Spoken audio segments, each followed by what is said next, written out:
Ծաղիկներ ձյանտակ, ահա այսպես է կոչվում պրոդյուսեր Ելենա Արշակյանի և Անահիտ Մխիթարյանի նոր նախագիծը։ Ելենա Արշակյանի նոր հեռուստասերիալը հույսի, հավատի և փրկության մասին է։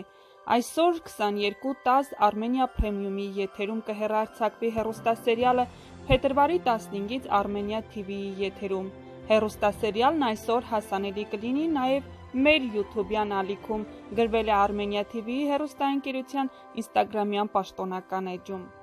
Դա նշանակում է, որ հենց այսօր Pan-Armenian TV-ի եթերում կհեռարձակվի շատ սպասված, շատ հուզիչ Ելենա Արշակյանի նոր «Ծաղիկներ ձյանտակ» հեռուստասերիալի առաջին սերիան։ Հավանաբար այս հեռուստասերիալից կհուզվեն բոլորը, անհամբեր կսպասեն հաջորդ սերիաներից, որովհետև այնինչ պատերազմ է մտել է բոլորիս տները, բոլորիս հոգիները, բոլորիցս տարել է մի մասնիկ։ Իսկ դուք սպասում եք հեռուստասերիալի մեկնարկին։ Եթե այո, ապա մեկնաբանություններ դաշտում կարող եք գրել ձեր կարծիքները, ձեր ցանկությունները և սպասում